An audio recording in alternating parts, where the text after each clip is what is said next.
Hi friends, ನಮ್ಮ Valentine's day ಹೀಗಿತ್ತು.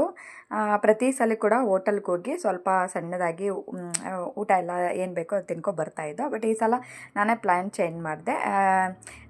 ಸ್ವಲ್ಪ ವೆರೈಟಿ ಎಲ್ಲ ತಿನ್ಬೋದೆ ಅಂತ ಹೇಳ್ಬಿಟ್ಟು ನಾನೇ ಚಾಟ್ ಸೆಂಟರ್ಗೆ ಬಂದು ಮಸಾಲೆ ಪೂರಿ, ದಹಿ ಪೂರಿ, ಸೇವ್ ಪೂರಿ ಎಲ್ಲ ತಿಂದು, ನನ್ನ ಮಗನೂ ಕೂಡ ಸ್ವಲ್ಪ ಈ ಥರ ಎಲ್ಲ ಇಷ್ಟಪಡ್ತಾನೆ. ಅವನಿಗೆ ಈ ಥರ ರೋಟಿ, ಫ್ರೈಡ್ ರೈಸು ಈ ಥರ ಇವೆಲ್ಲ ಇಷ್ಟ ಆಗಲ್ಲ. ಹಾಗಾಗಿ ಸರಿ ಬೇಡ ಅಂತೇಳ್ಬಿಟ್ಟು, ಬರೀ ನಾವಿಬ್ಬರೇ ತಿನ್ನಬೇಕಾಗುತ್ತೆ, ಅವನೇನು ತಿನ್ನಲ್ಲ ಪಾಪ ಅಂತೇಳ್ಬಿಟ್ಟು ನಾನೇ ಈ ಪ್ಲ್ಯಾನ್ ಮಾಡಿದ್ದು. ಇಲ್ಲಿ ಬಂದು ನೋಡಿ, ಸೇವ್ ಪುರಿ ದಹಿ ಪುರಿ ತಿಂತಾ ಇದ್ದಾನೆ. ಸ್ವಲ್ಪ ಇಷ್ಟ ಆಯಿತು ಅವನಿಗೆ. ಈ ಥರ ಎಲ್ಲ ಆದರೆ ಇಷ್ಟ ಆಗುತ್ತೆ ಅವನಿಗೆ. ಅದಾದಮೇಲೆ ಮತ್ತೆ ಗೋಬಿ ತಿಂದು, ನಾನು ನನ್ನ ಮಗ ಹಸ್ಬೆಂಡ್ ಎಲ್ಲ 3 ಜನ ಐಸ್ ಕ್ರೀಮ್ ತೊಗೊಂಡು ಐಸ್ ಕ್ರೀಮ್ ತಿಂದು. ನಂದಿನಿ ಪಾರ್ಲರಲ್ಲಿ ತುಂಬ ಚೆನ್ನಾಗಿರುತ್ತೆ ಐಸ್ ಕ್ರೀಮ್. ನನಗಂತೂ ಫೇವ್ರೆಟ್ ಅಂತಲೇ ಹೇಳ್ಬೋದು ನಂದಿನಿ ಪಾರ್ಲರಲ್ಲಿ ಐಸ್ ಕ್ರೀಮು. ಬೇರೆ ಕಡೆಗಿಂತ ಇಲ್ಲಿ ತುಂಬ ಚೆನ್ನಾಗಿರುತ್ತೆ. ಅದಾದಮೇಲೆ ಮನೆಗೆ ಬಂದು ಮತ್ತು ಇಡ್ಲಿ ಮತ್ತು ರೈಸ್ ತೊಗೊಬಂದಿದ್ದು ಪಾರ್ಸಲ್ಲು. ಅದನ್ನು ಕೂಡ ಸ್ವಲ್ಪ ತಿಂದು ಇನ್ನು ಸ್ವಲ್ಪ ವೇಸ್ಟ್ ಆಯಿತು, ಹಸಿಗಾಗ್ತು. ಇಷ್ಟೇ ಇವತ್ತು